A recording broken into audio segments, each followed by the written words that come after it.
Good evening, everyone. My name is Roberto Veloso, and I am the chair of the Arundel County Human Relations Commission. For members of the general public watching our meeting for the first time, the Human Relations Commission is part of Anne Arundel County government.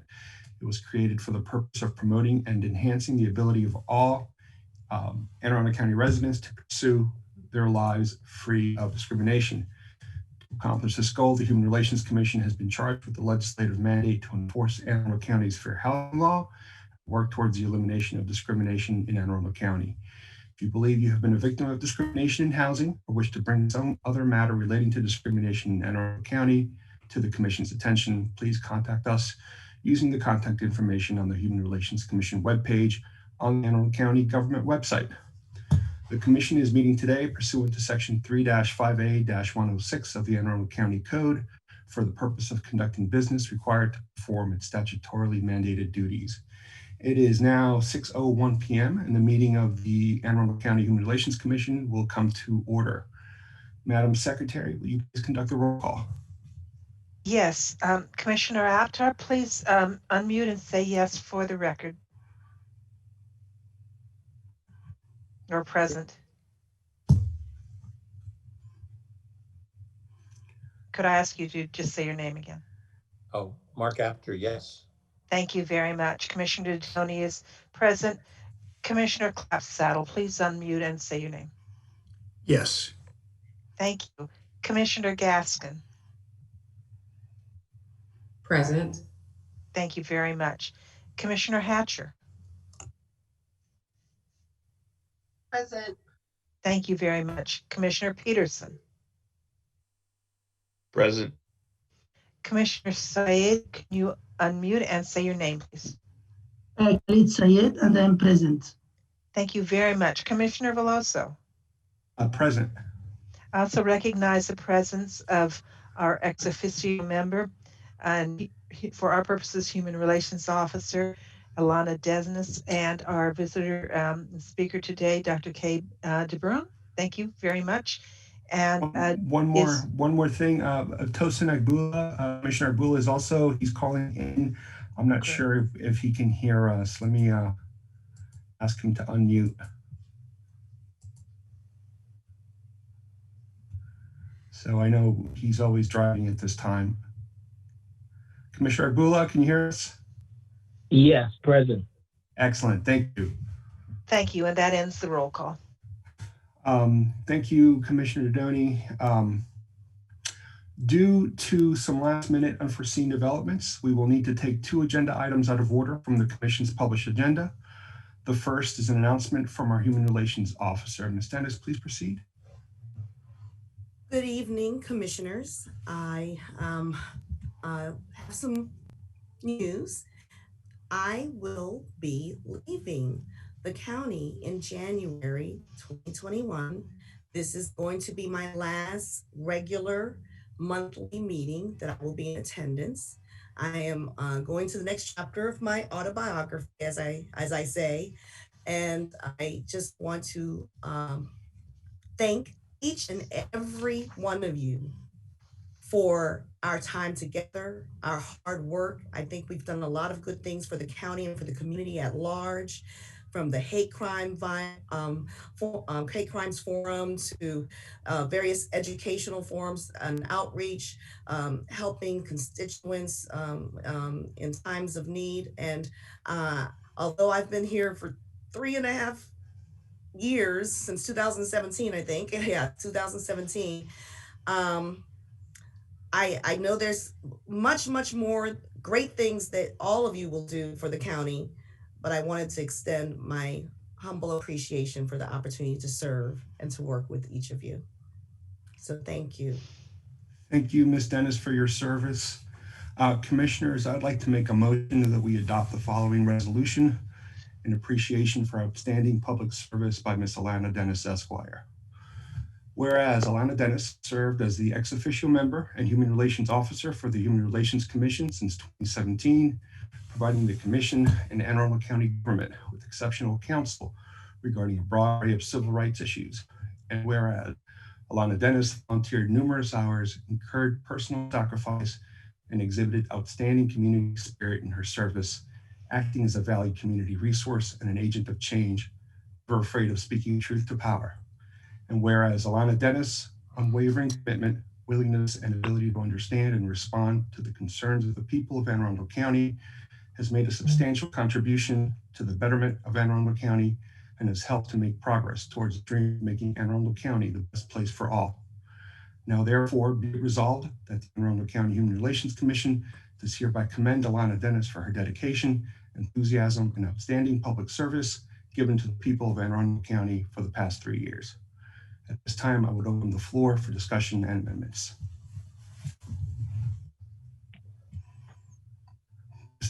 Commissioner Dodoni. Thank you very much. Of course, I move wholeheartedly to accept this resolution, and I don't know what I can say that is sufficient for Ms. Dennis's moving on to this next chapter. Good luck, of course. An incredible thank you. I wanted to name, if I could, the one thing you brought that all, just really sticks out for me. It's hard to do. One of your unique contributions has been keeping us informed, keeping the connections going, keeping us tied to everything. That must have been exhausting. I know it was exhausting. The information you provided to us, that came with your personality, not just your job title. I thank you so very much. Ms. Gaskin. Yes, Commissioner Gaskin. thank you. I would just like to thank Alana for all of your hard work. I want to echo all the sentiments expressed by Commissioner Dodoni. And just to add to that, Anne Arundel County is a better place because you passed through here, because of all your hard work, your dedication, and your commitment, that you don't not only talk the talk, but you also walk the walk. You speak truth to power, and you fight the fight of all those who are in need. And we are forever indebted to you for your commitment to this cause. Thank you. Commissioner Peterson, I think you had your hand raised. Thank you, Chairman.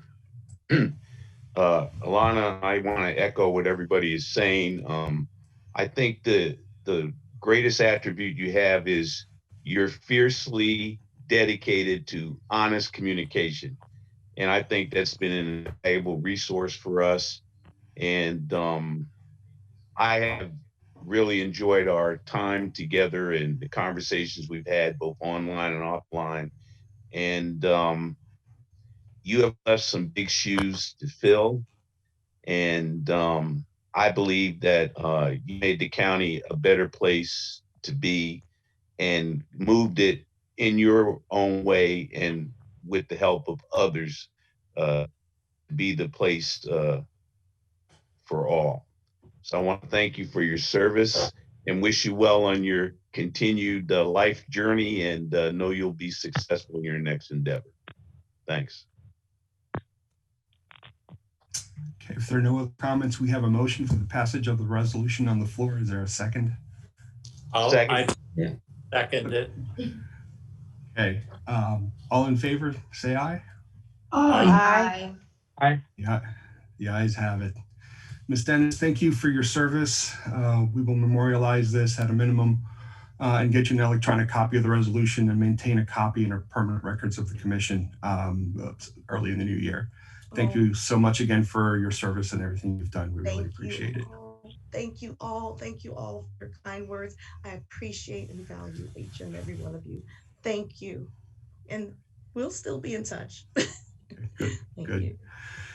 The second agenda item that we'll have to take out of order is the commission's discussion and vote on supporting Bill 10120, creating the Director of Equity, Diversity, and Inclusion position.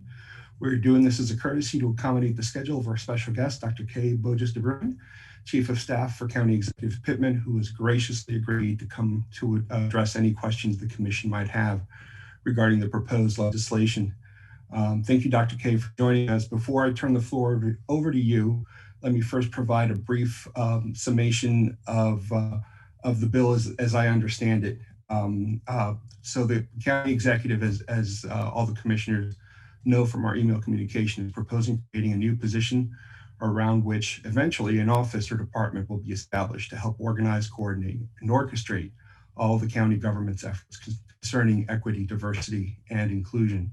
Although the commission will continue to be an independent, legislatively established commission and now part of the county charter, I believe the hope is that the work of the commission and any full-time county staff that is ultimately dedicated to supporting the work of the commission will report to the Director of Diversity, Equity, and Inclusion, the position that will be created, assuming this legislation can pass. So the county executive is asked to consider supporting the legislation and the initiative individually and collectively as commissioners, as the commission. And so with that recap, I just want to turn the floor over to Dr. K so she could share any remarks she might have, set the record straight if my recap was inaccurate, and to answer any questions the commission might have. Dr. K? Thank you, Mr. Chair, and members of the Human Relations Commissions. I appreciate you having me here tonight. I am Kay Augusta Brown, the Chief of Staff in the County Executive's Office. And could I first just say, I also just want to thank Ms. Dennis for her work that she has done in government and the community. I just want to acknowledge that her work is embedded in the roots of the county and within government, and that her work will also be sustained beyond her tenure and probably beyond any of our tenures in the government. So thank you for the commitment that you've done and started and being a good partner on this work. So also supporting the efforts of expanding this work so that we can keep focus on these very important issues. Chairman Veloso did share with me that the commission was considering supporting this bill, and I wanted to give everyone an opportunity to ask me any questions. I also wanted to just say that the chairman explained exactly what it is. It is a high-level position that will work within government to do assessment and create a strategic plan to implement equity action plans within the departments. This is so that we can make sure that we are creating a workplace in government that is equitable, is diverse and inclusive. And we also want to make sure that our services are able to reach the communities that need it the most and are representative, and that they get equitable and fair access to services. With that being said, it will be hopefully as we add positions, this is the first step in that direction, that the EEO officer and the human relations support that the EEO officer provided was ultimately the first step. This will be another position to add to that.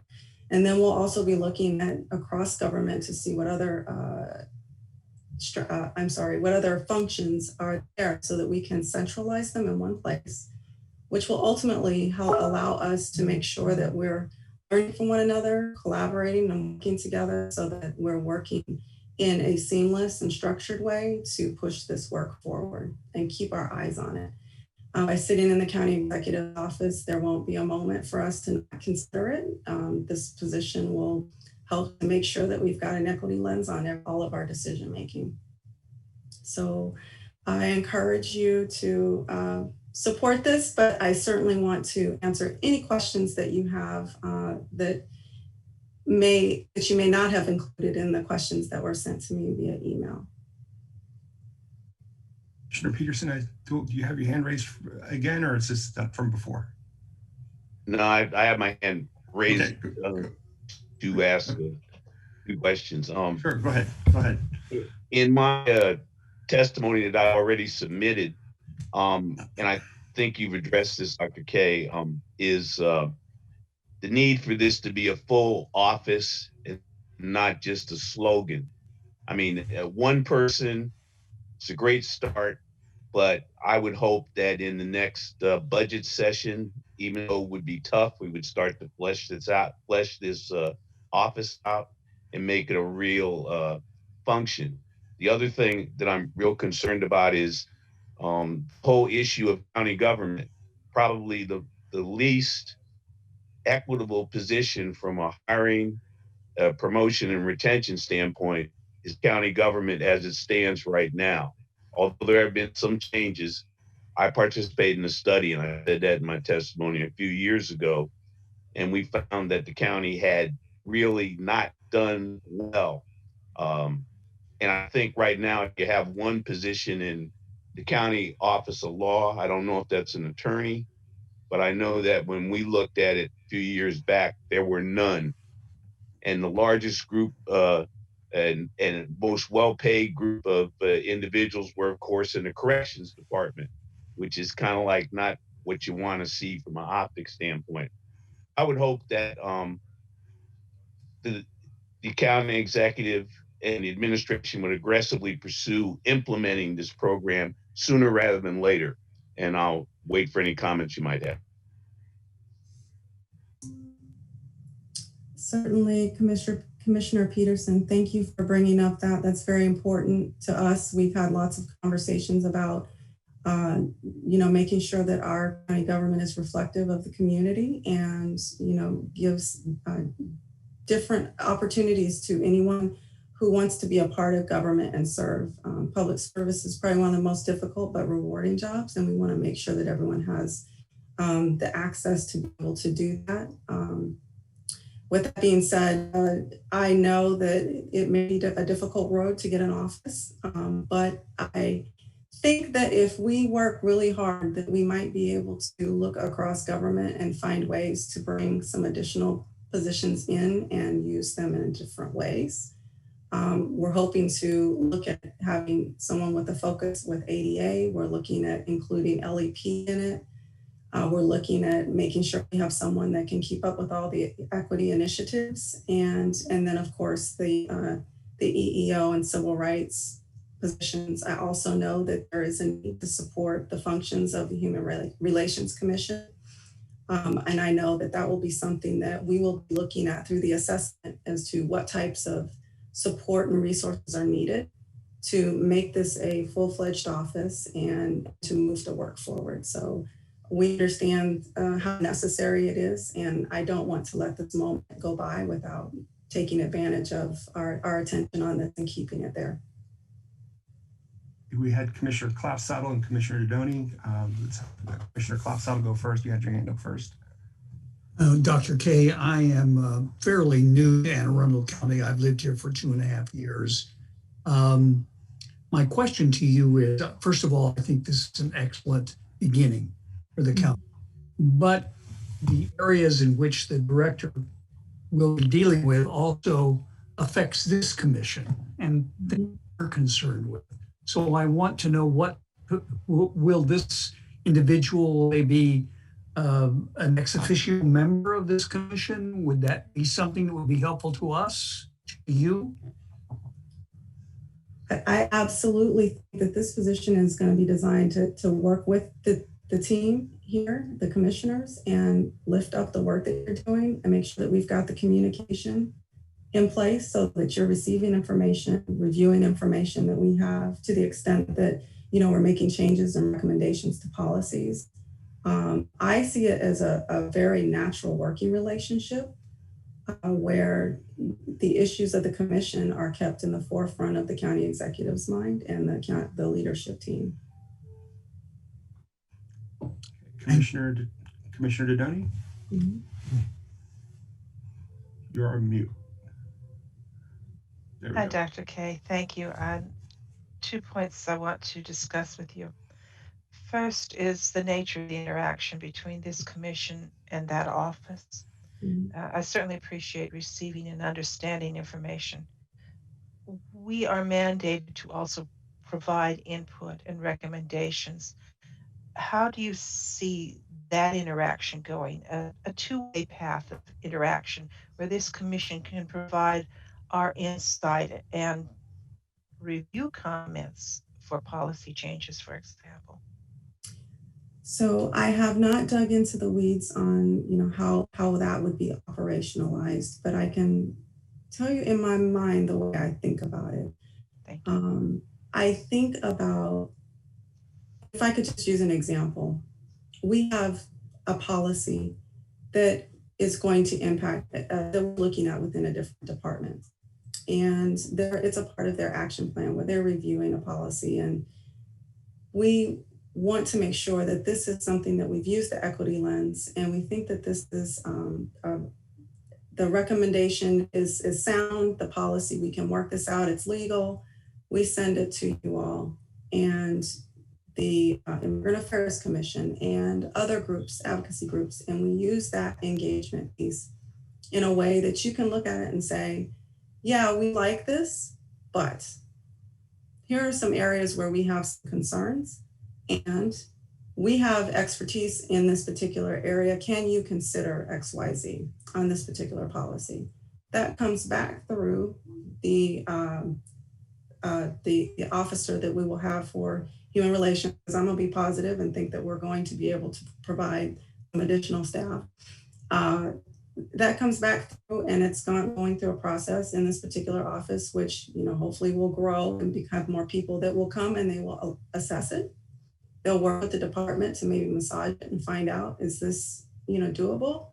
What are the pros and cons? And then have that backwards and forwards. It is, to me, it's a part of the process improvement that you need the feedback. We need you all to tell us how it's working, because you're hearing from the community, you're hearing from the people who are accessing our services. And that's an important part of policymaking. I can think of examples where just the other day I said in a meeting, and it was just by virtue of being in that meeting, I said, I understand that you want to be able to look at this decision that you're making without using the lens of some of the issues that have occurred in our communities, Black and Brown communities, in the most recent and historically. But policies and procedures are not made in a silo. They're not made in a vacuum. They are always made with context. I encourage you to go back and to really think about that context. Just by virtue of being at the table and asking that question to change the outcome of the decision. I say that to say, you all are those folks that provide that feedback for us to consider. So that's why it's work, and I know that was a long answer. I'm sorry. It was a great answer. Thank you very much. Absolutely. The second issue I wanted to briefly address is thinking back to a week ago, Monday, County Executive Pittman was strongly supportive of the recommendations of the Joint Initiative to eliminate the opportunity gap, which looked far beyond the school system itself, and specifically called for an equity policy equity analysis and the application of the equity lens, and the creation of a cross-government, cross-community body to provide input and to establish metrics and track metrics. It seems a natural fit that those activities, when implemented, would fall within the domain of this senior position. Do you see it that way? I absolutely see it that way. Just as you were talking about it, I got really excited because I think of all of the opportunities. When you don't dedicate specific resources to something and it's being done ad hoc because you got different people working on it, you lose the steam, things happen. I mean, COVID happened and it threw a lot of things off kilter and timing for us, right? With this resource paying attention to these things, I believe that the opportunity for us to make systematic structural change in the school system, in the government system, in our community-based service organizations that provide services, in the community overall are endless. Now, I'm probably a little Pollyanna-ish on this and think that we're going to be able to make a lot of change. I'm not naive. I know it's going to be hard, but these are the opportunities that are already in place. There are studies and work that's already been done that this person can help pick up, continue that work, and do it in a way that is integrated. And we've got all of these groups working together and having a conversation about how we can do it in the best way and not in a silo, because you've got someone who's pulling those pieces together. Very much appreciate this. Thank you. Commissioner Hatcher, you had your hand up. I think you just touched base, Kay, sorry, of what I was going to ask. With today's climate is definitely needed. I was concerned with or questioning about the equity analysis that you were just saying, like how do we or how do you really showcase the need with your analysis or situational experiences. And then the other thing was, how do you get buy-in and to really get the discussion going to where people, you know, this position won't really do any good if there's no one that needs it. So how do you really get people to come out and with issues or, you know, that may have some type of, you know, discrimination or feel like there's not enough of just variety in a position. So, but you kind of touch a little bit about the analysis and studies that were already done in the background. But really, how do you get buy-in to say that this position is really needed? That's the big question, right? Because this work is not going to be easy. This work is going to take time, because in order to change the hearts and minds of people, you have to educate them, you have to build awareness. And so we've started that, right? So Ms. Dennis had her healthy dialogues, the hate bias forum that you guys worked together on to hold, that started a conversation. And I know there's been others in the community and in the community college and in different places. And that is one thing that we are doing, is we're in the process of developing an inventory of all the work that's being done. But at the same time, we've started training. So we had the race equity something, REI, I can't remember, inclusion. We held trainings where we asked all of our department heads to attend, and they did. And we had others in the leadership teams attend. We have done a second round of discussions, like small group of discussions of about 20 people, facilitated 2-hour discussion around race equity topics. And so I think that we're in the beginning, right? The leaders have to be able to have buy-in. They have to be able to understand what it is we're talking about. We have to get people open and thinking about what privilege looks like. We have to get people comfortable with understanding that that's not a bad thing.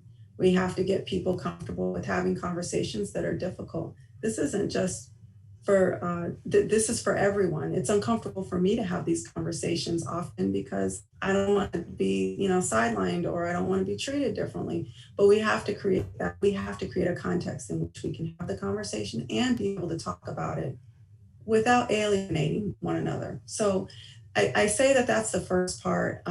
We know that there's a long road to go, but we've started the work. We've invited people to the table. And I'll be happy to say that when I went back and I looked ready to shoot off an email to say, y'all better sign up for this training, I did not have to do that. The vast majority of our directors had signed up and taken and participated in the trainings on their own. And the only ones that maybe were a little different is the ones that I don't have any control over. So I was very happy. I will also mention that our quasi-governmental entities are participating in this as well.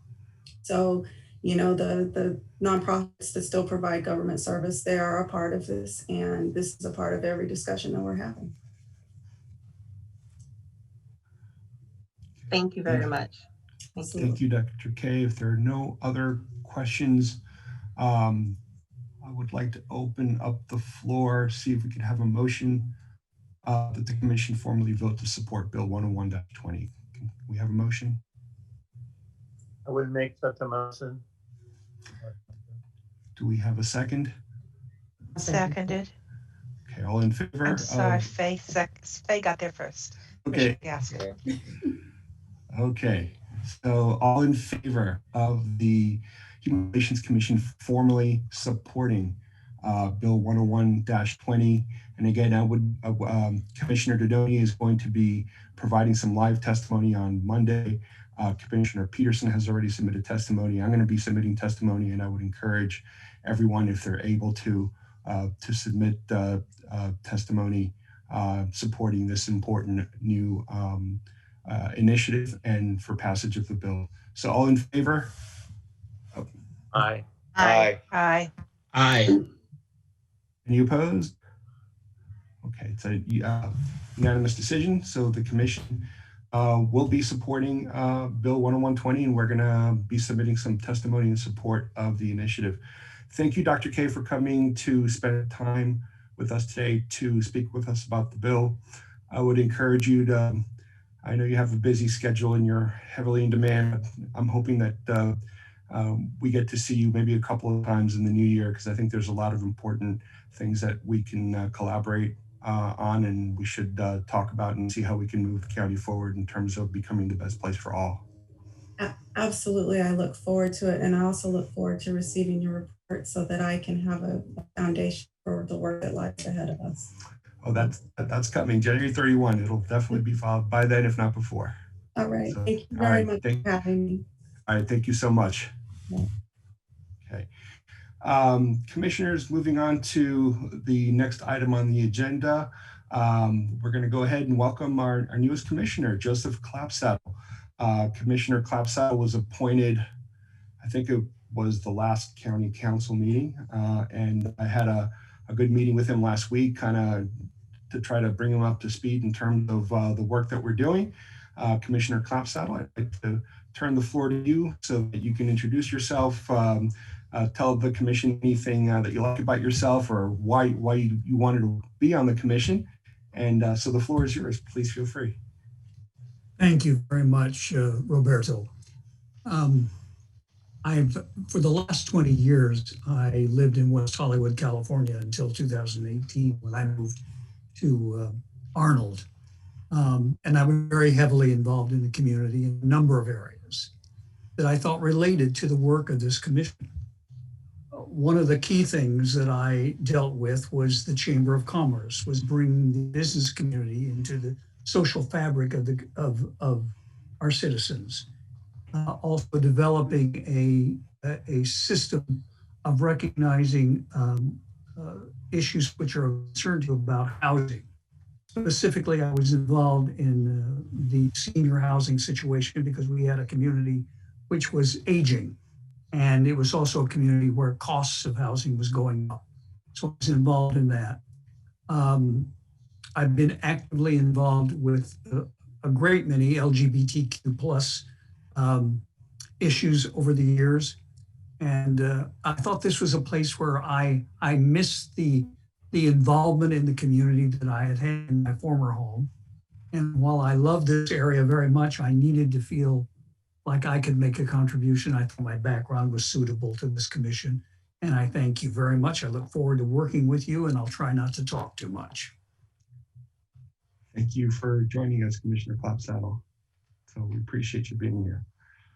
So I'm going to go ahead and move on to the next item of business on the agenda, and that's approval of minutes from our November 19, 2020 meeting.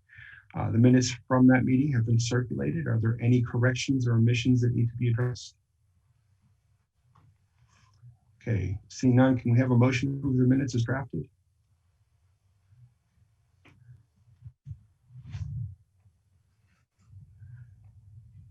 Somebody give me a motion. I move that we approve the minutes as drafted. All right, second.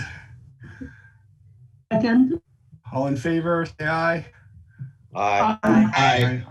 All right, the ayes have it. We'll go ahead and adopt and approve the minutes as drafted. Then we will move on to the next item on the agenda, old business. We've got a couple of different items, sub-items here. First issue is that of leadership for the Human Relations Commission, various roles and assignments. The very first matter we need to take up is the issue of electing a vice chair and secretary. Commissioner Peterson was nominated to be vice chair, and Commissioner Dodoni was nominated to be secretary. I believe she volunteered because she's that kind of a person. And we thank you. It's a hard job. Is anyone else interested in running for either one of these positions? Go ahead, Commissioner Raptor. Were you raising your hand? Oh, okay, sorry, okay.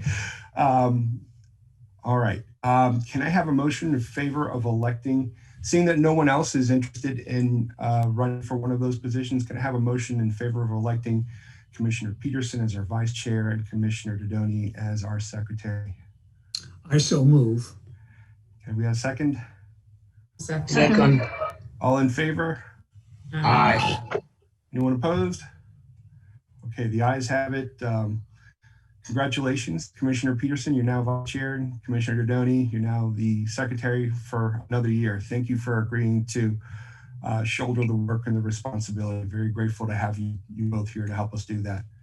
So moving right along, the next item is the issue of designating an Open Meetings Act liaison. At the last meeting, we discussed, and Commissioner Gaskin and Commissioner Dodoni had both stepped forward, indicating their willingness to serve in that capacity.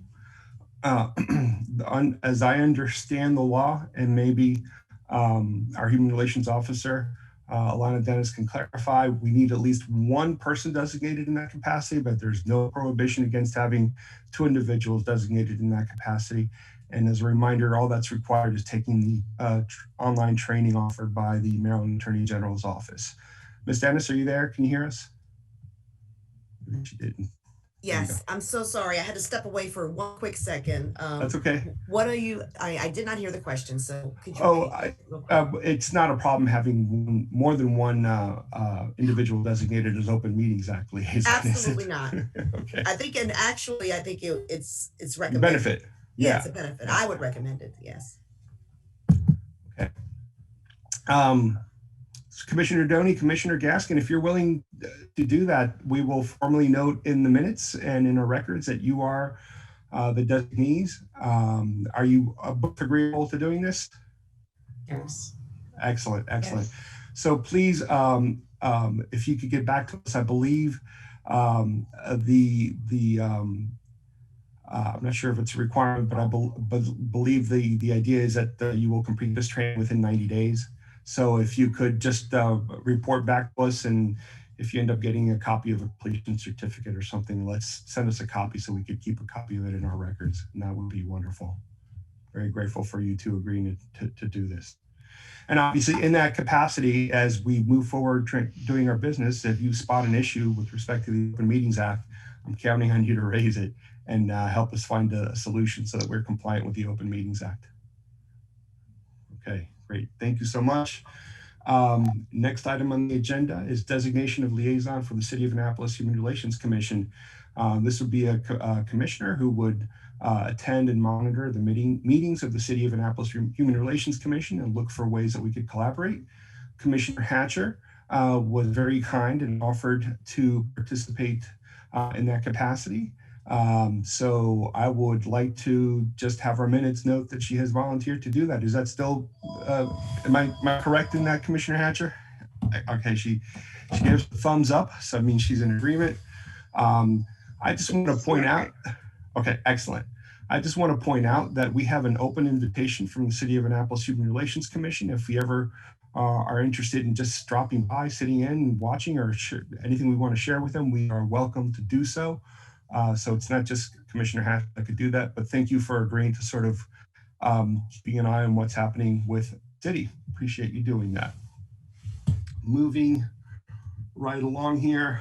I had a conversation with Commissioner Dodoni recently, and she brought up a very good point, and that's that sometimes in the past, I know we felt that we've been caught off guard finding out at the very last minute about certain legislation or a certain resolution being proposed over in the county council. And one of the things she suggested, and I think it's a good idea, that we have someone or a number of people, if that's more convenient, serve in capacity of liaison to the county council, with the idea of just, and it's especially easy now during this pandemic era. It's just a matter of watching it via Zoom meeting. But in any case, I thought it would be a good idea to make sure that we have somebody covering county council meetings, especially so that it doesn't conflict with our meeting schedule. Commissioner Dodoni, are you still interested in doing that, or are you looking for help with that? I want to spread the wealth, but I intend to be there. So if there's no one else who wants to take it on as a standing responsibility, I'm going to be there anyway. It supports the work I do for the NAACP with respect to education. So the county council, I believe, meets twice a month, so we could work some kind of an arrangement and tag team it. Certainly, Commissioner Dodoni, if there's a time that you can't attend, I would suggest that you reach out to the entire commission and see if you can't find someone in the commission that could go ahead and monitor the proceedings for you and keep us abreast of what's happening over there. And again, I'm willing to take a second seat or quiet seat um, if there's somebody else who wants to be the official designee. Okay, anybody interested in being the official designee? Chairman, so that sounds like an area that I would be very interested in. I've had some experience in doing that with the Los Angeles City Council and the County Board of Supervisors in Los Angeles. I know I'm new, so I don't want to take precedence over people with stronger liaisons at this point, but I would be willing to do that. Commissioner Klopsdale, that would be lovely. I look forward to working together with you. So I would suggest Commissioner Dodoni, probably of all the commissioners, follows the proceeding of the county council probably more closely than most. So definitely, please connect with her via email if you have any particular questions. But I think it's just a matter of following the instructions online in terms of following watching the meetings. Is that correct, Commissioner Dodoni? Mm-hmm. And paying attention to the agenda, and that morning of the meetings is when sometimes we get surprised by things. So wonderful. Attention to the agenda. You and I can speak offline about the best way to communicate. Thank you. Excellent. Thank you, Commissioner Popsaddle. Okay, moving to the next item, and this is I kind of squeezed this in based on something that happened earlier this week. The Anne Arundel County Immigrant Affairs Commission requested a presentation by the Human Relations Commission at their meeting on Tuesday. I had a conflict, so I had Commissioner Dodoni do it. And the meeting went rather well. And I think after a conversation I had with Commissioner Dodoni, I think we should consider and discuss the possibility of also setting up a liaison to help, if not participate in all their meetings, at least stay in touch with them and look for ways that we can collaborate. But in order to add a little bit of context, I thought I'd turn the floor over to Commissioner Dodoni so she could tell us a little bit about the meeting and how it went. Thank you very much.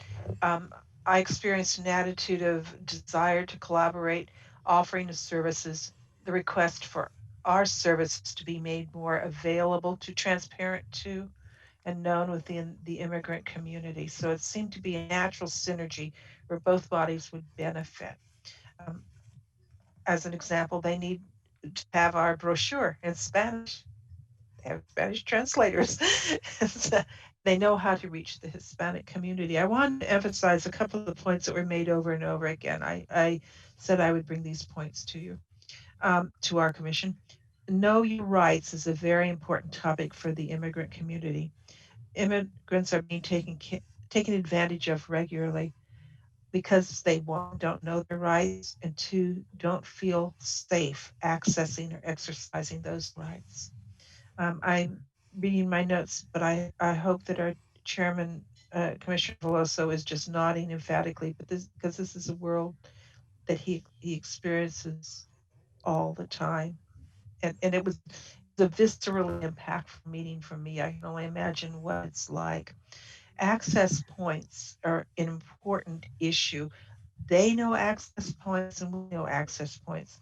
Something that rings in our minds but becomes embedded in your heart when speaking to the representatives in the community is that just going into a government building can be too intimidating and frankly dangerous for people to access the rights. So reaching people in a way where they feel safe is important. Some questions were brought to us. Can an organization represent an individual in our fair housing process? So, for example, could the Center of Help or the Immigrant Affairs Commission act as a representative for somebody who does not feel safe being named individually? And are John and Jane Doe cases acceptable to us? I bring forward those questions. A suggestion to us that as we reach out into the community to inform people of the fair housing laws and opportunities of our organization, that we also reach out to individuals who work in apartment complexes and in rental offices. They are the first line of denial, and they are not always aware of what is legally expected. So suggesting we add those to our strategy for outreach. And another question that was raised, now I'm down to some specific items, but these are examples of the sorts of things I learned from interacting with the commission, was many people who seek to rent or buy don't have a credit history. They do everything in cash. And while I know there are those among us who are well aware of that, I was one of the ones who would not have thought of that immediately. So again, a valuable perspective brought to us by that interaction and a specific question. Denial of renting because you don't have a credit history, and you don't have a credit history because you're not a documented citizen. Um, I hope that indicates the sorts of synergistic interactions we could have. Thank you very much, Chairman Veloso. Um, Commissioner Dodoni, if you could make a note in the minutes.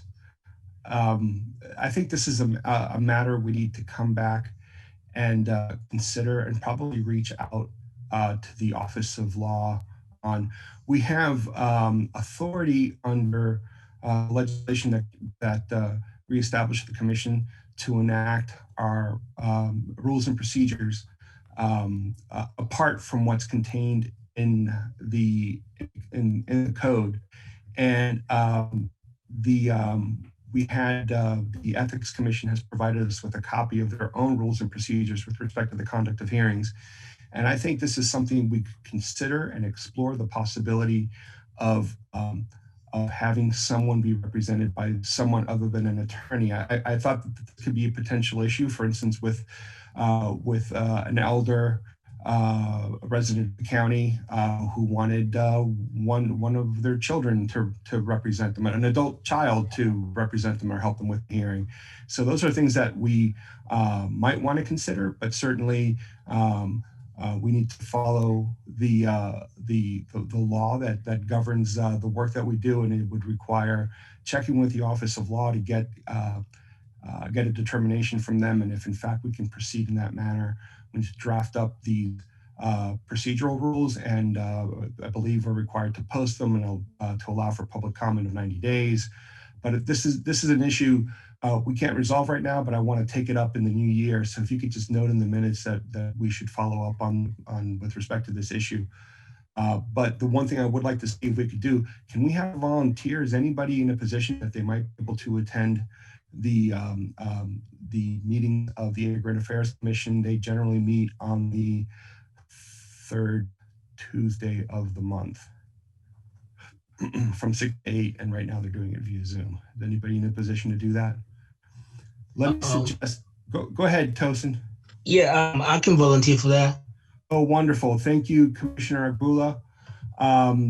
Why don't, I don't know if you got my email. I wanted to go ahead and chat with you in the new year about a couple of things, but let's, did you get my email?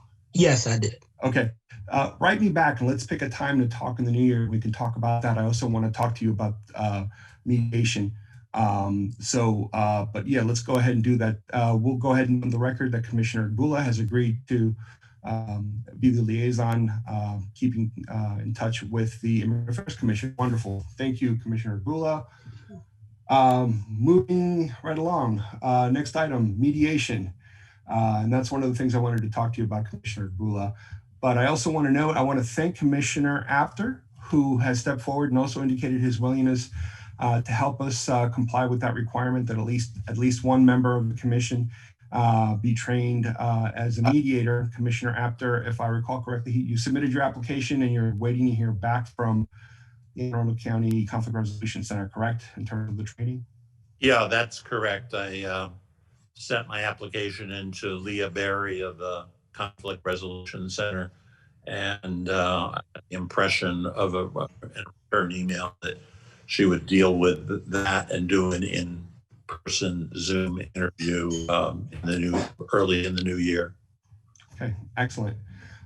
Please keep us posted.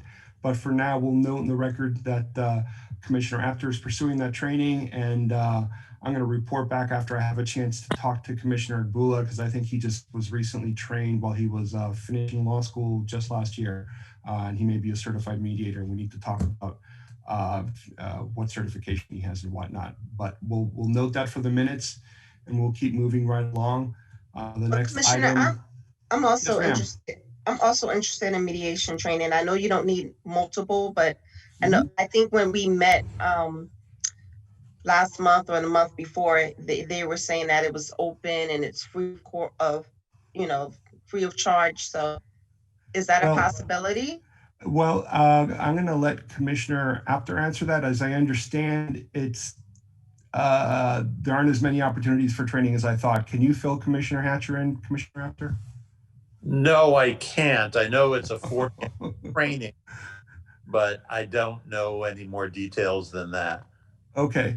Can you possibly email Commissioner Hatcher the contact information you have with respect to training so we could put her on that path? Or maybe our Human Relations Officer, Ms. Dennis, do you have that information by any chance? I'm not sure you do. The information for the Arundel Conflict Resolution Center, yes, I can. I will actually provide you all equally with this information via email. Okay, does that sound like a good plan? All right. Excellent. I think mediation training is a wonderful thing, and we're required to have at least one person. But again, this is something that the more individuals that have that training, I think the better off we are as a commission. Right. And I just wanted to say, Roberto, if I may, yes, with regards to the mediation training, I do recall that they were going to have some sessions, I don't know the dates, in the new year, as Mark said, and also a part of the whole component of the 40-hour basic mediation training. Both Roberto and I have had that as well. There's a component of actually partnering with more senior mediators to obtain more hands-on experience, right? And so there are different stages of that process. You know, the more vested and committed each commissioner is in gaining experience in mediation, which totally I know we all are an advocate of. So that's all I wanted to add. Thanks. Wonderful, thank you.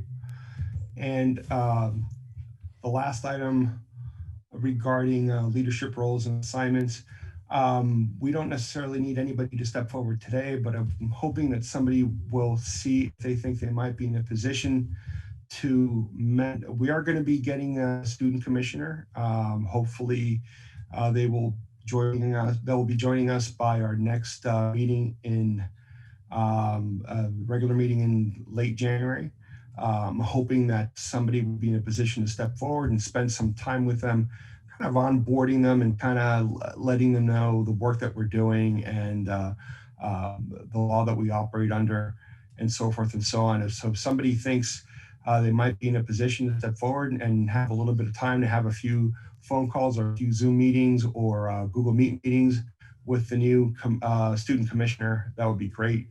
So please think about it. But if somebody's very interested in doing that, they can certainly step forward today. Okay, let's think about it and let's revisit this issue. Again, hopefully at our January meeting, we will have a new student commissioner. We can take it from there. So go ahead, Commissioner Clapsaddle. I have a question. Who is proposing these students? So under the legislation, are we welcome to make suggestions to the county administrator? No, the enabling legislation that created the Human Relations Commission was amended to add a student commissioner, and they use the same language that's used with the Anne Arundel County School Board. The Anne Arundel County School Board has a student commissioner, and there's a process that's used to determine who that commissioner is going to be. And we're using the same process. And basically it has to be a student that's enrolled in Anne Arundel County Public Schools, a high school student. And I believe this year there is a governing organization, help me out, Commissioner Peterson, Krask, I believe it's called. Krask. Yep, and it's an organization. And they're the student legislative organization in the school board. So that person will be selected and probably elected in the same way that they elect a student board member. Okay, and so that's the person that's going to come and be the student commissioner. And I understand the election has already occurred. It's just a matter of the county executive signing the appointment letter, and I'm not sure if it needs to go before the county council for approval or not. But that's the process. I hear it's moving forward, and we should have them join the commission early in the new year. Commissioner Peterson, did you have another question? No. No, I was just gonna. I was gonna say what I knew about Krask since I served on the school board that many years. Great. Okay, the next matter on the agenda is the issue of selecting and prioritizing our 2021 strategic goals and projects that we're going to focus on. Just to recap, at our last meeting, we spoke about a number of things. Chief among them, I think, especially after hearing from Commissioner Dodoni, I think it's critical, and I'm going to try to help move this forward early in the new year, is the issue of translating our brochure into Spanish. So we move forward with that. But we also talked about creating some videos, especially some short form videos that could be used to promote the fact that the commission is here and the work that we're doing to the community. And we discussed more aggressive use of Facebook as marketing and as a communication tool. We also talked about trying to collect data regarding discrimination incidents in the county beyond fair housing complaints. We talked about creating a fair housing brochure, hate crimes and bias incidents brochure. And we talked about trying to schedule meetings and discussions with allies and different community groups to introduce the community to the Human Relations Commission and our legislative mandate. So with that very brief overview, I would like to open up the floor for a general discussion. Perhaps we can vote on some of these strategic goals and projects that we want to work on in terms of prioritizing them. And again, I'll tell you, since I'm bilingual, I'm going to take a stab at getting the brochure translated into Spanish early in the new year and get some input from various Spanish-speaking individuals in the community, trying to make sure that it's an effective way of communicating with the community. So I'm gonna run with that one. But what are some of the other? What do we think should be our top priorities? Let's go ahead and have a discussion about that. Go ahead, Commissioner Dodoni. Community-wide meetings to hear from the community, inform them about us, but also to hear from them. This may or may not lead to a hate bias, another hate bias forum. So I don't know if those two ideas go together, or if they're separate ideas. I'm offering both of those as incredibly important. Outreach to the community and hate bias engagement with the community. I concur.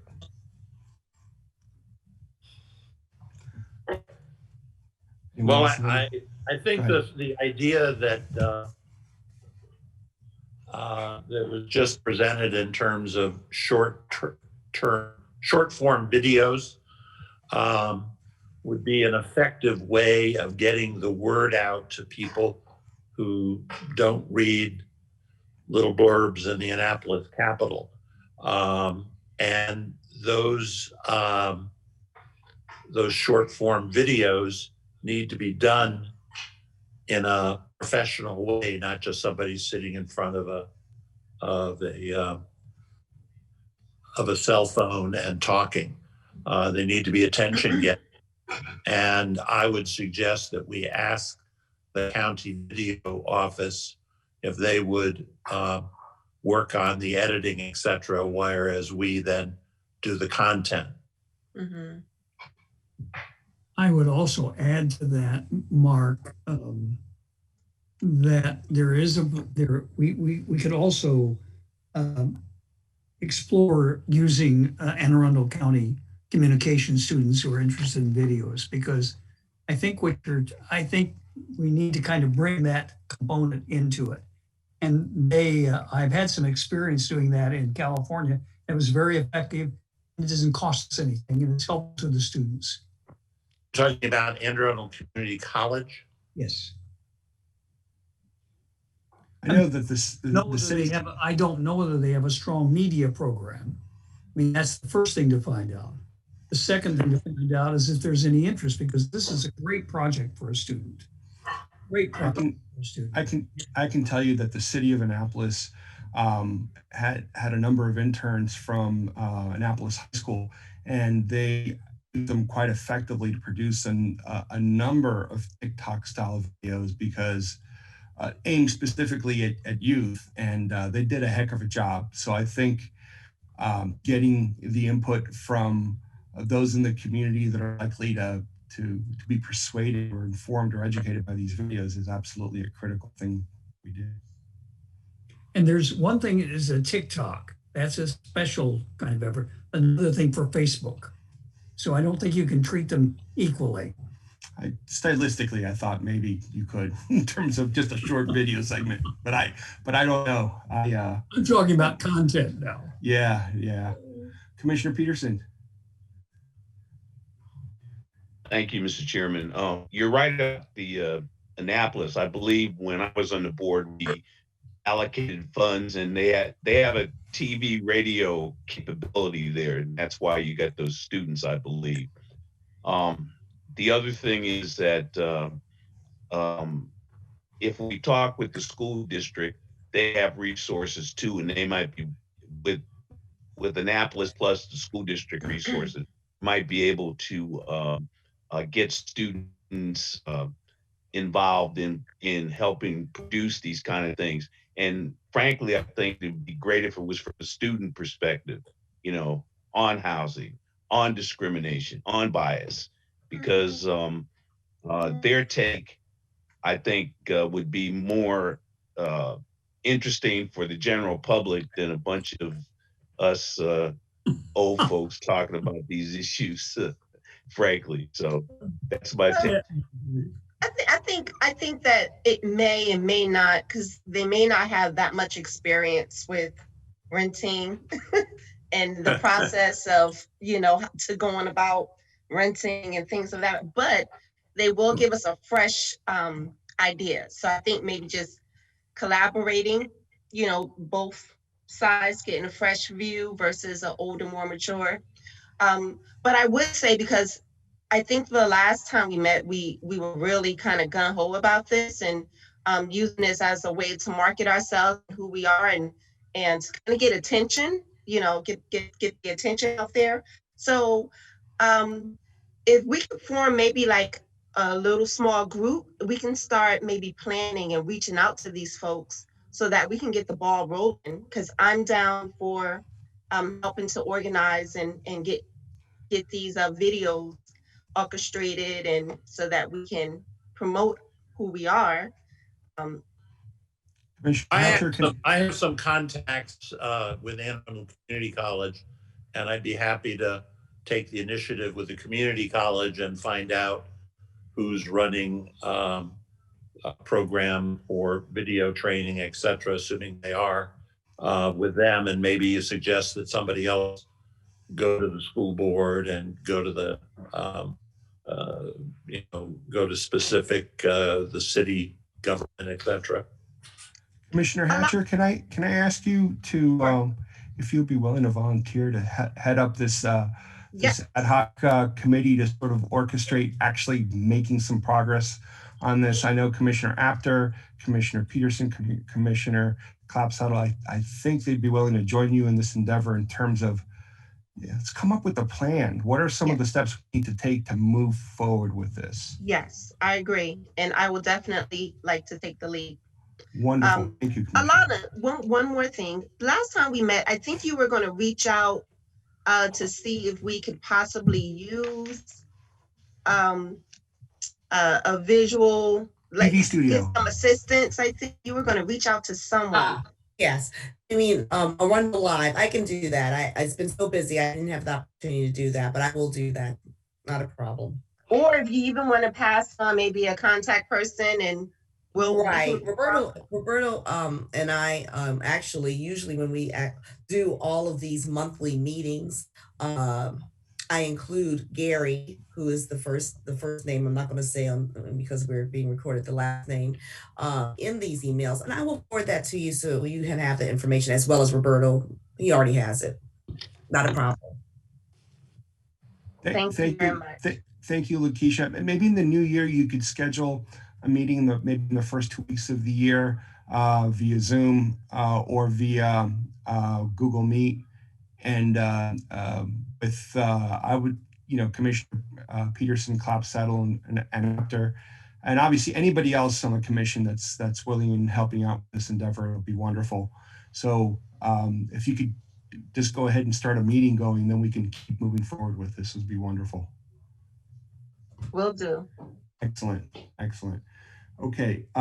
Wait, Faye.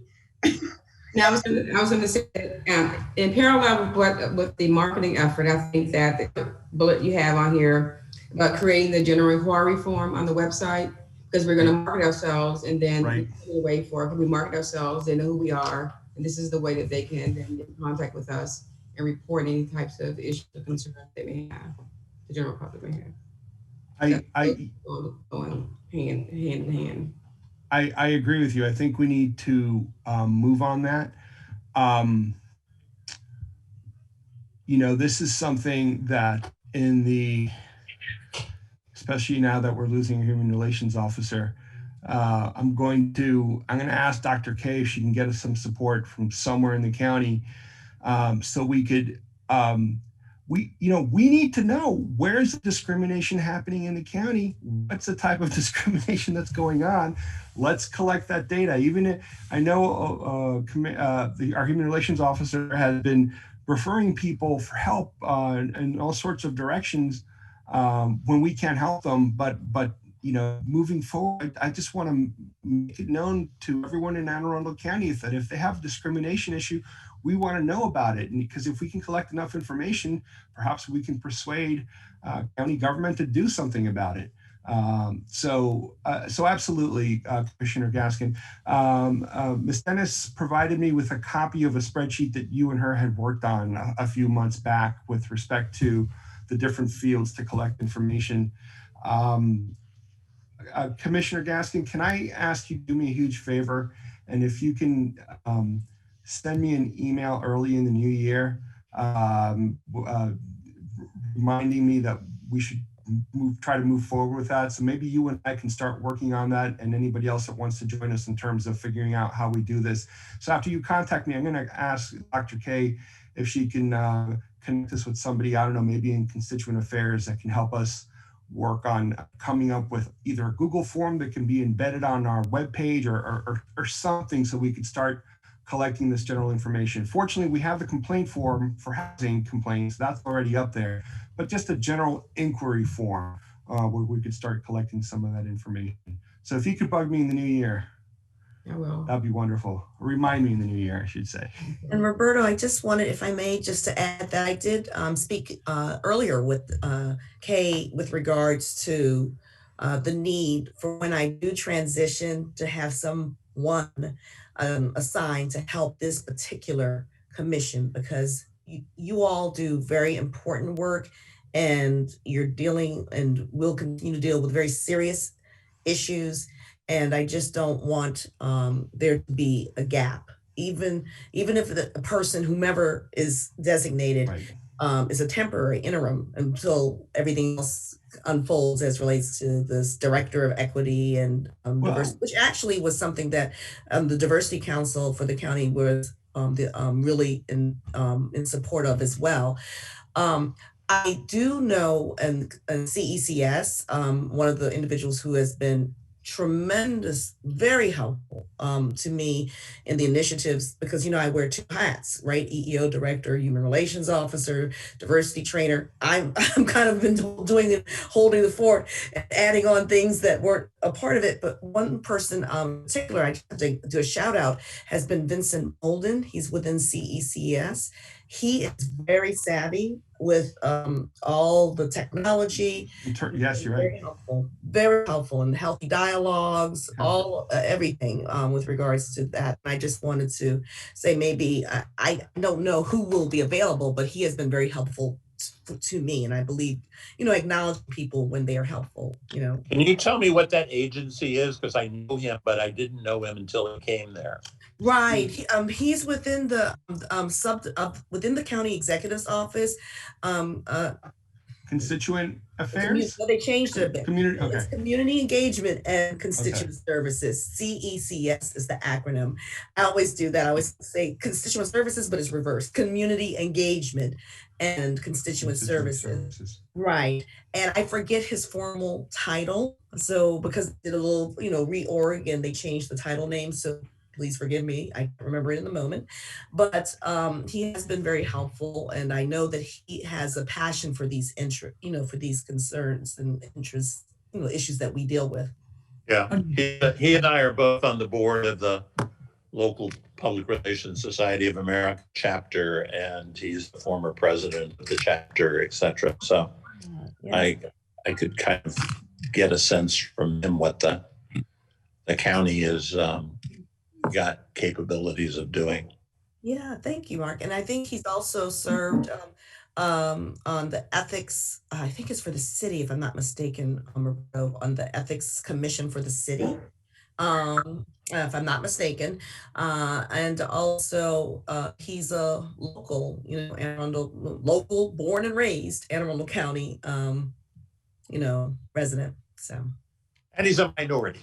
Yes, he is.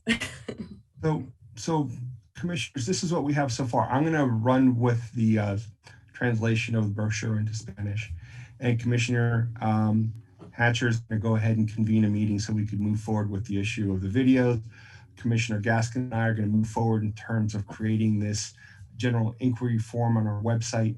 Now, Commissioner Dodoni, you mentioned the idea of starting to engage in the community outreach. Do you have any ideas or thoughts in terms of, you know, what are the first steps? I mean, are we premature to do this right now? Should we wait a little bit more, maybe until we get a video done? What are your thoughts on the issue, or if anybody has thoughts on the issue? My initial thoughts are creating the list of organizations that we would interact through. And you already have a number of them listed in our agenda. To those, I would add the library system, a review of other commissions, the partnership for children, youth, and families. Some of the, I'm sorry, there's an organization that's name is very, very important, and it's like community something, and I'm going to have to recall that one. Is it the Community Foundation for Anne Arundel County? It may well be. Okay. I'm drawing a block on everything I want to reach. That's a good idea. I think for the Community Action Agency. Yes. Yeah. There's a Hispanic clergy organization that we can reach. I think that CARE and or the Islamic Council should be on our list. I assume, but do not know for sure, if we have a disability rights group. Yeah. Okay. There's a commission, a disabilities commission, right, Alana? Right. Yes, there is a disabilities commission. Yes. And this one is very specific to the immigrant community, but it was suggested that even though the consulates are in DC and in Baltimore, some residents will reach the consulates and the consulates reach back into the county. So that kind of an inventory of who our first tier of audience is, I think would be helpful. I sense among us a pretty good understanding what of our ultimate audience. I hate to ask Commissioner Dodoni, but do you think you could take a stab at starting to create a spreadsheet with that information, contact info that we have at a bare minimum right now, just names of the organizations, and to the degree that we have some contacts there, which I know some of these organizations that we do, we could start to circulate it amongst the commission, and we can try to fill it out. Yeah, that's an administrative task. You know, you got it mostly listed. I've already written down a few others. That's not an ordeal. I can do that. Okay, wonderful. Go ahead, Commissioner Hatcher. So I know that we need to engage in the conversation, right? And also engage in the public more. My question that's kind of been rotating in my mind over and over is, are you all currently right now able to have that difficult conversation on topics that are really prominent right now in personal homes, like the discussions on race and presidents and things like that? And the reason I asked that question is because I wanted to know, is there an avenue or someone that we can kind of help us, train us in those type of discussions? Because I would be uncomfortable and I wouldn't even know how to kind of combat it without maybe getting emotional and things of that nature. So go ahead, Alana. Actually, I used to do when initially the training, the diversity training for the county workforce, and that was like over 4,000 people. I did that baseline training. What the county then has done is, as Kay has mentioned earlier, was hired kind of a consulting agency, Racial Equity Institute, to assist with having these really significant, relevant, going deeper into the next level of the weeds, which entails an aspect of knowing the terminology, the language, to be able to facilitate and have those difficult conversations. Yeah. Now, to answer your direct question, Lakeisha, yes, the commission is designed and should be designed, each and every one of the commissioners here. And I think you have people here from wealth of all, I'm talking about all the commissioners, have wealth of experience, right? But it is, I agree with you absolutely, because as a facilitator myself, when I wear my diversity trainer hat on, you have to be able to pivot and you have to be able to diffuse things. So I think that's, I understand. And, you know, so I think you bring up a good point. And one of the things, if I may so respectfully suggest, maybe for further consideration and to put possibly Roberto in that report, is a request for the commissioners to receive that training, because that costs money. And I think that that is something that is important to have. It's not a mediation training. We know what we're talking about when we already spoke about that issue. This is a nuance of having being able to have facilitated discussions. So you know, I thought that's the direction that we were going in. Yeah, we are. We don't know that we were going in until President Trump enacted that executive order. Yes, good point. At least there was that White House executive order that that under President Trump, it has gone in effect in actuality. However, under President-elect Biden, that may change. I'm sure it will. I'm sure it will. You know, yeah. So can I ask you, Alana? I should say one other thing, Roberto. I'm so sorry. Forgive me for interrupting before I forget. One other thing with that White House order, when you read the language, it's not saying that you cannot have training on these important issues of diversity. There's certain language and there are certain limitations, definitely, but it's not saying you can't have training of this nature at all. So I thought what the path we were going down is that we were going to receive that training, having those difficult conversations from Department of Justice Community Resource Center. But assuming that executive order is rescinded, I'm hoping that maybe in the future we can go ahead and reconnect with them and pursue getting that training, because we were like 2 weeks away from having one of their. We were absolutely, and thank you for yet another point. Lakeisha, this happened before you became one of the commissioners. So there was Roberto, myself, Eugene, also Georgia, all of us, former Commissioner Georgia, Noon Sharad.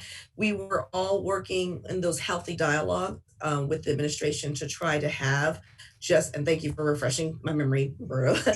try to have Department of Justice, CRS, facilitate some training. Dialogues on Race was the title of that. But it was around the same time that the White House order came about, that kind of was on hold for a bit as people tried to wrap their minds, including the various federal agencies. And so there was, and it was called the Spirit Program. Actually, that is something that the Commission, Human Relations, they've actually, one of the representatives within the CRS, Department of Justice, within that particular program had said he would be willing to help and talk and engage with CRS. There's been a lot of transition to another reason why it also fell apart a bit was that particular agency. They've been losing some folks, and that's all I will say. So, they're transitioning. That's what I'm saying. I don't want to. Personally, I was excited at the prospect of undergoing the CRS training because they have, as I understand it, they have a program in place that would have trained us and put us in a better position to facilitate those conversations. They do. I like to think that everybody that's on the commission has enough life experience and sensitivity that we could engage in those conversations, but having a framework we could use that's been proven successful was something that I was excited about. Go ahead, Alana, I'm sorry. And some of the things, good point. And I was too, actually. Some of that dialogues on race, it came to my understanding, they could not necessarily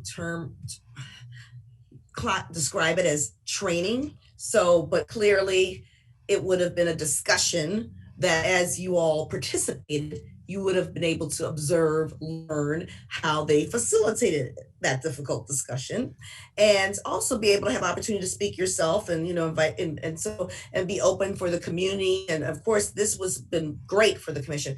What I can do, if you all would like for me, I'd like for a decision while I'm here. I can reach out to them again, the contact person.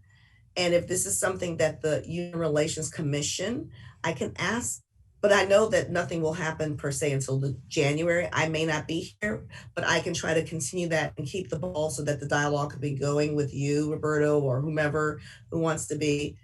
I can connect you all together so that you can have some sort of meaningful discussion about possibly having this, I'll call it discussion, since they don't want to say training, on dialogues on race. Maybe, Alana, how about before your last day, you can connect me with this individual via email so I can introduce myself.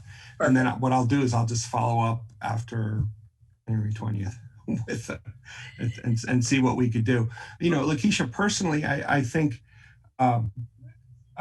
Mary gave a talk to the Immigrant Affairs Commission. A couple weeks before that, I gave a talk to the African diaspora group that the county facilitates. And we didn't get into these difficult conversations. We were merely just telling them, this is the commission, this is the authority that we have, this is how we can help you, this is how we can't help you. We have the fair housing law, but if you're experiencing discrimination issues, we want to know about them because they're trying to find out, what can we do to help eradicate discrimination in the county. So in terms of meeting with these community groups, I feel we can absolutely do that right now, and it would be very easy for a number of us to go ahead and make those types of presentations. I still think as a commission, we need to have these deeper conversations, and I think we were between what happened with CRS and the pandemic hitting. I think that's threw a pretty big monkey wrench into our plans moving forward after the hate bias conference that we had last February. So, but thank you, Alana. I will try to remember, especially if one of the commissioners here can help me to remember this issue of requesting funding for training and conduct these difficult conversations. But certainly let's explore what we could get, what kind of assistance we could get from the Department of Justice CRS in the new year. It's really kind of more so training to conduct facilitated discussion on racial or really any type of, inequity or discrimination. So, okay. Thank you. So I would like to see, I think we have enough enough ideas in terms of what we're going to focus on in the new year to keep us busy, at least for the short term. Does any commissioner want to raise up any other issues or concerns? Commissioner Klopsaddle? The new guy always has questions. That's good. That's good. The question to you is about funding / staffing. Yes. Because I know that there's a concern that we have no money. Right. We always have to go begging for whatever we want to do. Is that fair? Is that fair? Correct. And that's one of the things we're going to try to tackle when we issue a report to the county council and the county executive. I've already had preliminary discussions with Dr. K in the context of the new head of diversity and equity, diversity and inclusion. And, unfortunately, the fair housing law, it's an unfunded mandate. We cannot fulfill legislative mandate without a greater level of support from the county. And I think we're going to get it. The question is how long is it going to take before we get it? There's a process. There's a budget process. There's a process in terms of dealing with the county council and getting approval from the county council. And we have to engage in that process to try to move forward to get that funding that we need. Is that something that you are taking the leadership in? By necessity, not choice. But if you want to help, I'd love to have your assistance. No, I'm thinking that, it's fairly simple.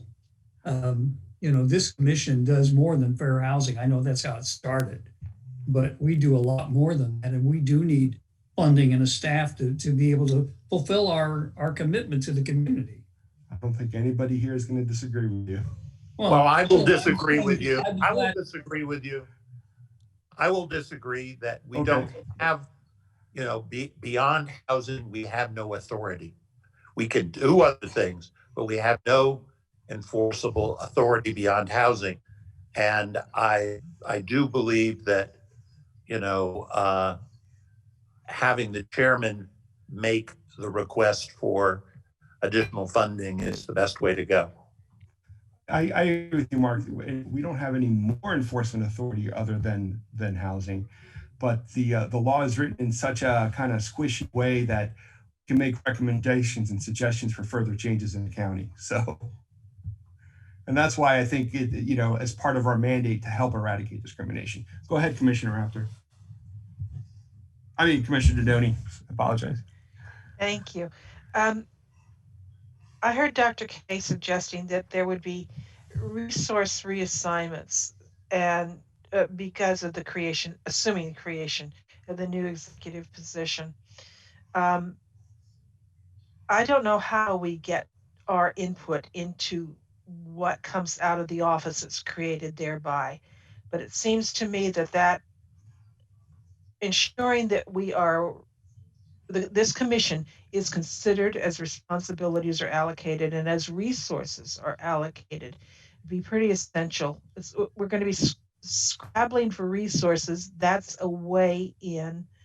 I don't know the mechanism. And Chairman Veloso, you and I have talked about this. How do we get heard as the roles and responsibilities are divvied up within that office? How do we get the resources that go with the roles and responsibilities that seem to be appropriate for the Human Relations Commission? Commissioner Peterson.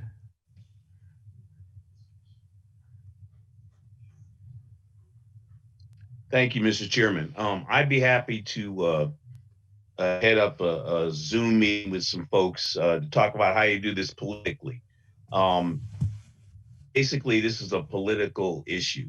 And so we have to figure out how to get support on the county council. If the executive won't do it, the county council can give us funding to do this. And, you know, it would be nice to work that if both of them work together, but if the county council majority, which is a Democratic majority, and we could probably pull a couple of maybe one Republican, could see the value of this, then we could have enough to push the county executive to do what needs to be done. I'd also recommend, and we could talk about this, whoever else wants to join me in this effort, that we work on with Barron in the Pete Barron in the Yep. county executive's office, to be honest with them and say, look, you know, are you guys going to give us funding or aren't you? And if you aren't, then we got other ways to get it. So let's talk about how we can do this together. I can share with you that I had that conversation with Pete Barron back in the fall, and again, I've spoken about that very issue with Dr. K, and something that they're willing to work with us on. It's just a question of how soon we can make it happen. That's the thing.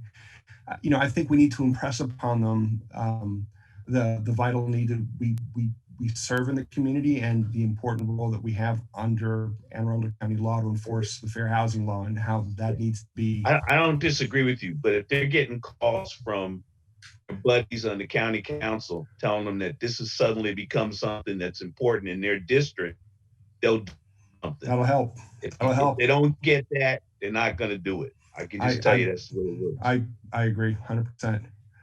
So Commissioner Dodoni, did you want to say something? Yeah, I'm going to go back to being, I don't know what the right word for what I'm about to do is. You're going to speak truth to power. No, I'm going to raise a concern about how we regard the members of the county council.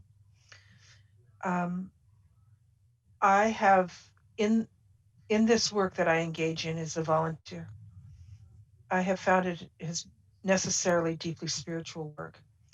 If you're not a spiritual person, you may want to think of it in terms of those values and personal integrity that you hold. One of the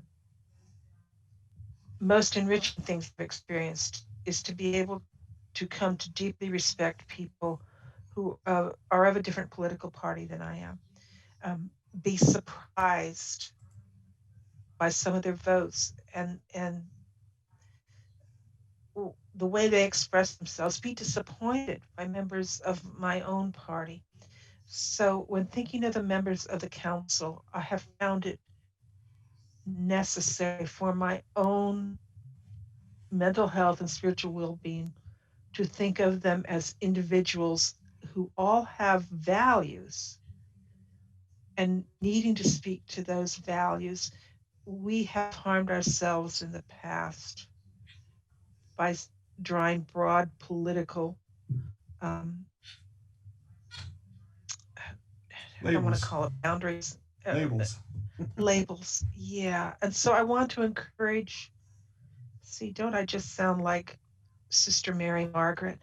I want to encourage us to think with the deepest of respect for every one of the members of the council and to reach to that which is important to them as we express what is important to us and those we represent. Here ends the sermon. Commissioner Peterson, do you want to say something else? Sure. I wasn't suggesting that you not work across boundaries to work with people, but if you just look at some of the public statements that some of these people have made, you know where they're coming from. You got one county council member who appears to be getting ready to run for county executive, and that's used a lot of the stuff that that person says and does. So politics is politics, and basically what I'm saying, yeah, we should talk to everybody, but my recommendation was your best bet is to work with wherever you live in the county, first with your county council person, and then move on from there. And that's a sound way to build a working majority to get what you want done. And that's been my experience in the past. I just want to note that whether we're dealing with problems of hate and bias and racism and discrimination in the community, or we're dealing with trying to build a coalition among council members to pass certain legislation, ultimately, to the degree we can connect on a personal level, to the degree that we can connect with our humanity, to the degree that we can focus on the common goals that we have and the realization that we all care about making this a better place for everybody, that might be more successful. So I agree with you, Commissioner Doney, that this is, and Commissioner, I don't think Commissioner Peterson was saying that we should turn this into a purely partisan effort. But I do think that this is something where we need support of everybody who cares about making a difference and making change in the county. So Commissioner Peterson, I'm going to count on you to go ahead. If you could maybe schedule a Zoom call, carbon copy me in. I'll try to attend if I can, in terms of discussing how we move forward with some of these funding issues. So just as a brief recap before we move on to the next item on the agenda here, Commissioner Hatcher is going to go ahead and convene a group to work on the video. Commissioner Gaskin and I are going to work on the intake form on the web page, and Commissioner Peterson's going to take the charge with respect to trying to deal with some of these funding issues. Then we have a thing. I think this gets started, and I plan on reporting on these goals as our priorities going into the new year. And I haven't written that language up in the report, but I will certainly take a stab at a draft, and I will be circulating it for comments. So I feel that we've spent enough time talking about this issue that we can move forward with respect to our strategic goals and projects for the new year. So unless anybody has anything else they wish to add, we'll go ahead and keep moving down on down the line on our agenda. Anything else? Okay, I'll look for a draft early in the year from me with respect to spelling out, not only for ourselves, but also for the county council and the county executive, what our strategic goals and priorities are for 2021. Now, so that'll be in the annual report. And the next item on the agenda is the annual report recommendations. I hope you had an opportunity to take a look at the draft of the report that I prepared.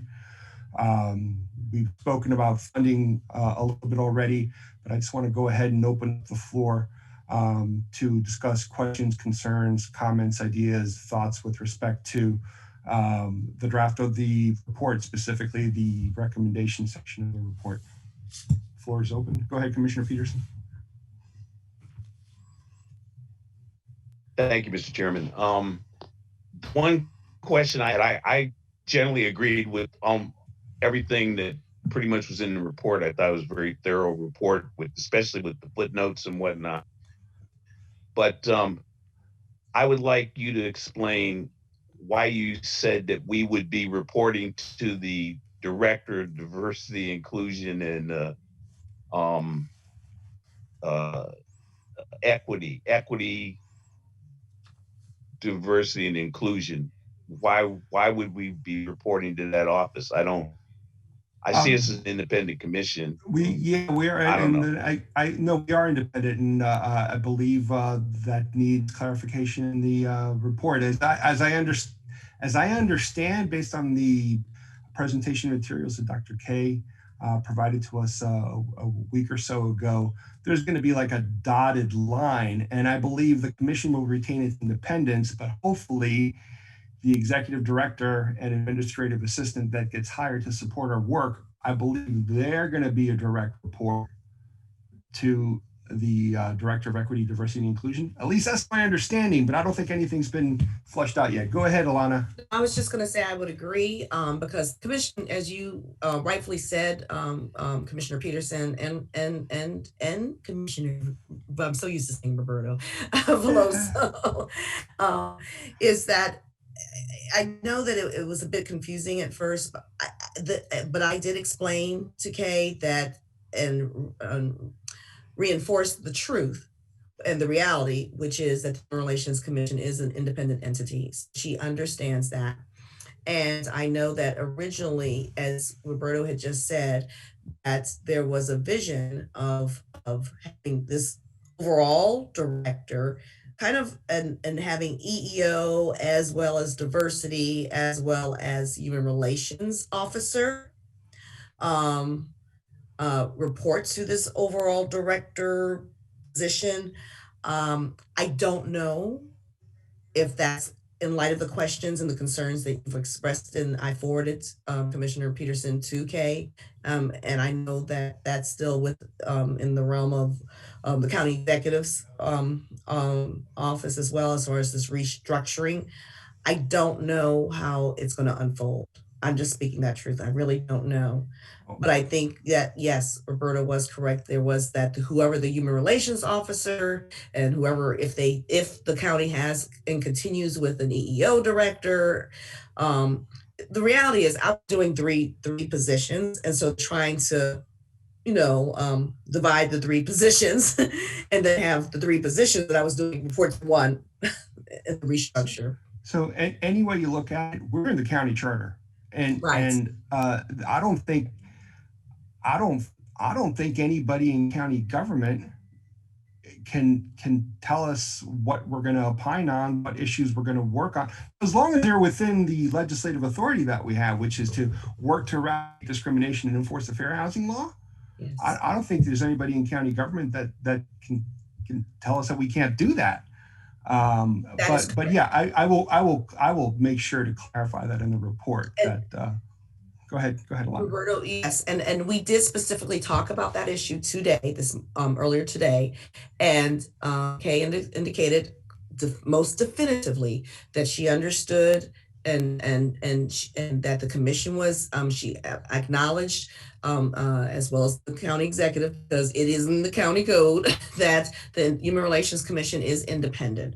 So I think this is, that's as clear as she said to me. So other than the other details that I think are important to flesh out, and I think it would be wise to still put this in the report as you're going to do anyway.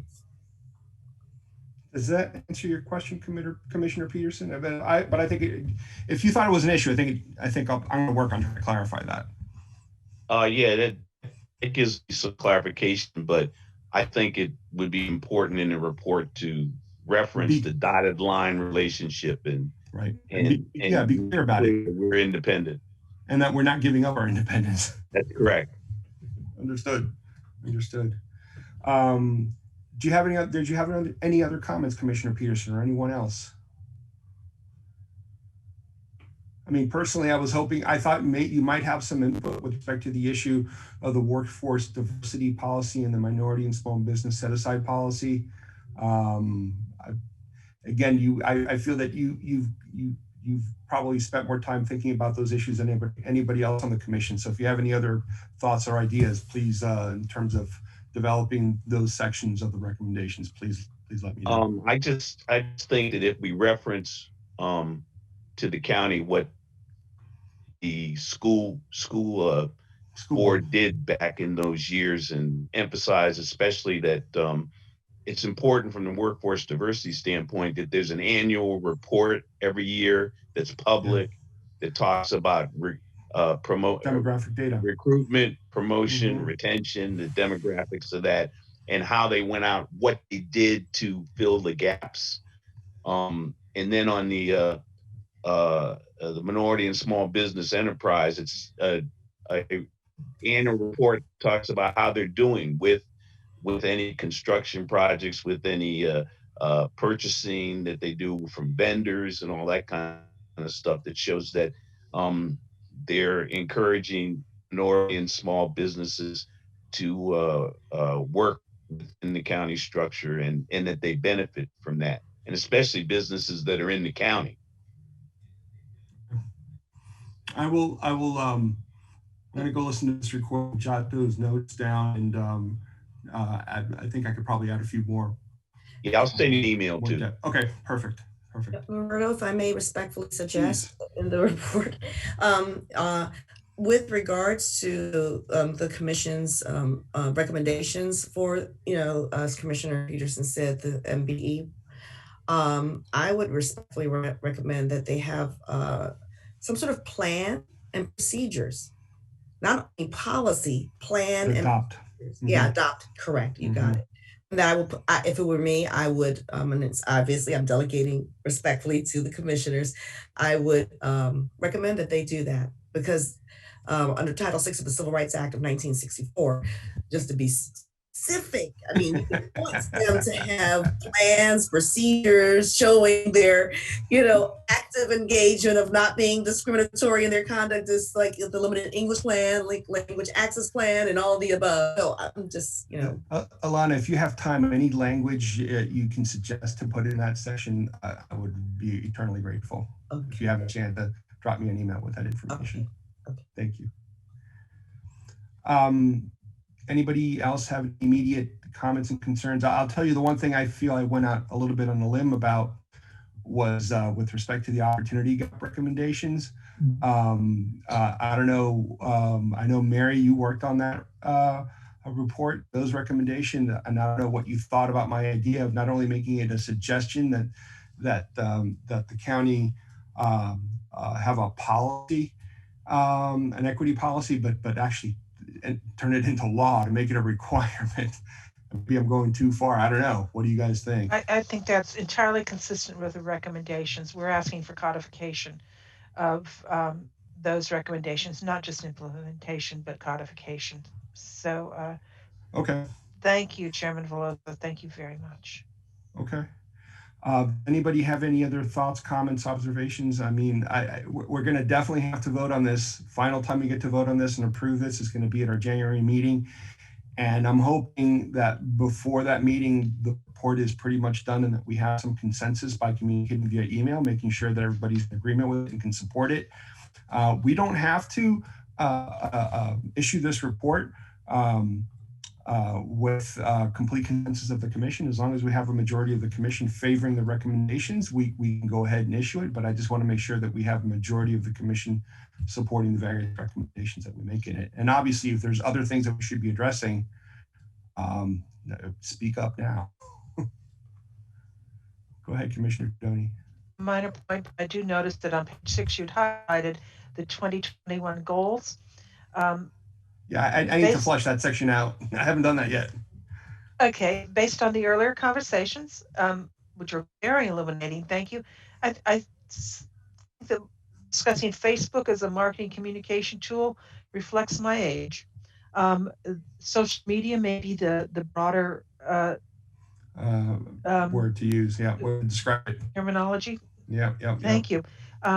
Each housing brochure we create, each brochure, each form we take should probably automatically go into at least Spanish, and perhaps we want to consider what the other language needs are in the community. And that's going to be true for everything we have. Our web page. Agreed.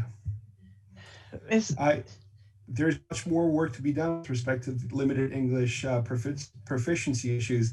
And I was happy to hear Dr. K acknowledge that she understands that these issues are out there. And I know Spanish is the largest language other than English spoken in the county, but there's a number of other languages that have a lot of speakers. Go ahead, Alana. I wanted to acknowledge in alignment with this discussion, Maria Casasso, who has done a tremendous amount of work and provided a very detailed report to the county regarding the important need to, as far as comply with the law. Correct. Sorry. And I quickly said correct. No, but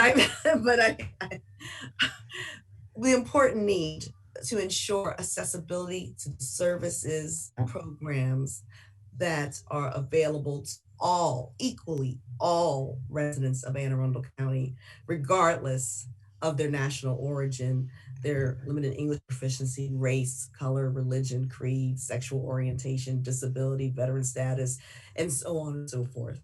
So She did provide a report, and I know that they are aware, the administration, of the need to ensure compliance. Okay. We are running out of time. I am going to, early in the new year, make some further revisions based on our conversations tonight to the annual report, and I'm going to be sending it around. And if you don't write me back acknowledging at least that you're in agreement with it, you are going to be getting a phone call from me. I'm just letting you know I have your phone numbers, okay? So with that being said, I'd like to move on and at least touch on a couple of other items on the agenda that are very, very important. All right, we've talked about the recommendations. We've talked about our strategic goals. Next item on the agenda, it's new business. Hate and bias incidents. Recently, we've had a few number of incidents that were brought to the commission's attention. Two of the incidents involved Muslim families in the county. I've spoken with a number of commissioners about the issue, and they expressed their concerns with the way the county and the county police are handling these incidents. We don't have enough time to deal with this issue tonight. I'd like to propose that we convene a small group to look at these incidents and also schedule a time to meet with Major Catherine Goodwin to go over the procedures that the county police follows with respect to how these incidents are investigated and dealt with. Based on some of the things that appear to be irregularities with respect to how some of these incidents were handled, I think there may be either room for improvement with respect to the procedures themselves or time to give various folks working in the county and the police department a refresher on these training incidents. And obviously this is something that is likely to, I don't know if it's going to change, but certainly our new police chief, which was sworn in today, is likely to have an opinion or some thoughts on the issue. So again, there were, I hope you had an opportunity to take a look at the video, the article, online article that had the video clip. So that was one of the incidents involving a Muslim family. The other incident I emailed you on extensively and provided you with a summary from the police department with respect to the girls wearing the hijab, and the incident up in Glen Burnie. And then one incident you haven't heard of is this incident of, I'm calling it political hate speech because that's really what it appeared to me. But somebody put up a post-election an anti-Biden Harris sign, and the sign was basically using language and racial, what's the word? Racial tropes. I don't even know what the right word for it is. Racially offensive, but also Gender. Constitutionally protected. Gender. It is, Yeah. yes, gender, gender bias. And I'm not going to say the language because I don't want to support what it said and endorse it and give it more than what it should be given. But it was, yes, there's First Amendment, and I know that some may reference it as political, speech and whatnot, but to women and to women of color, I know I was offended. And Mary, thank you for the excellent statement that you did, bringing that to the attention of the county executive as well as the police. And Commissioner Peterson? Mary, are you asking? No, Commissioner Peterson has his hand raised up. Oh, I'm sorry. No, I agree with you.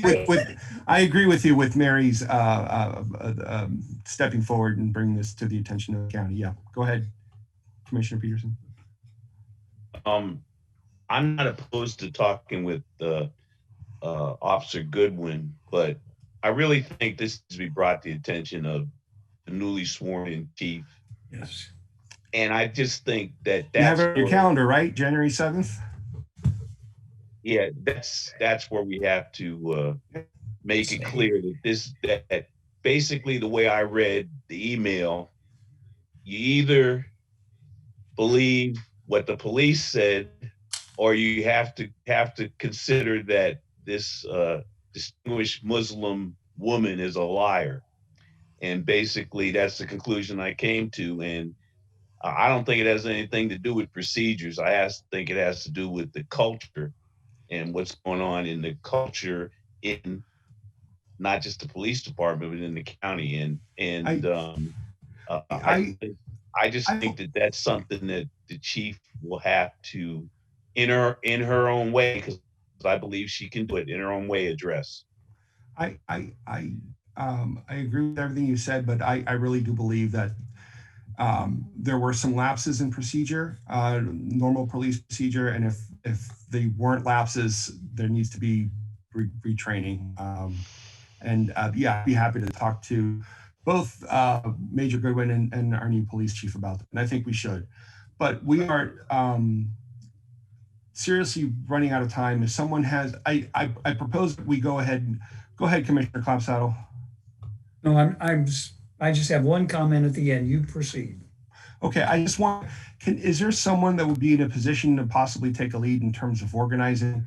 After we speak to the police chief on January the 7th, organizing a meeting with some of the, I want to talk a little bit more about this issue amongst ourselves, and I also want to talk to Major Goodwin to get more information with respect to the county police handles this.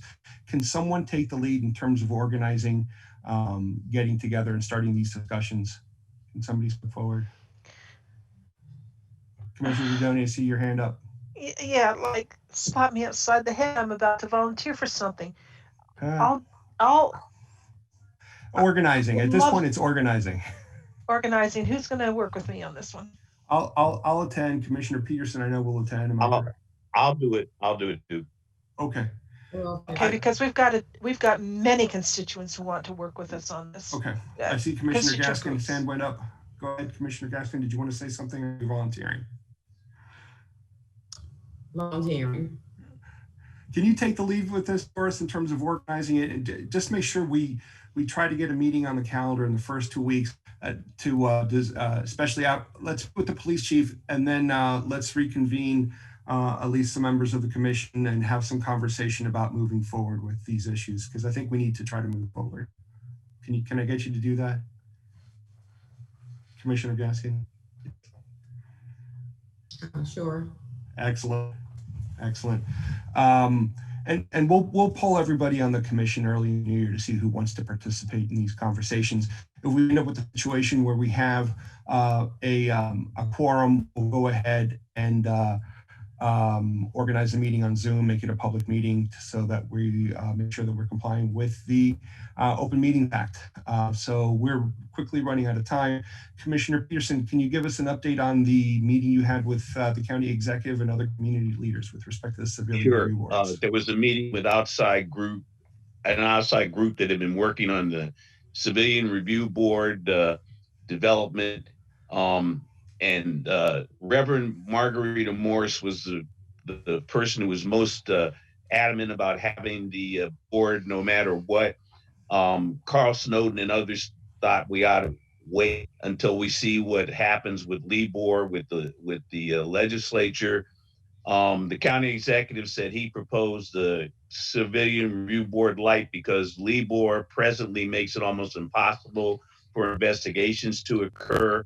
And I spoke up and I referred everybody to our statement after George Floyd was murdered.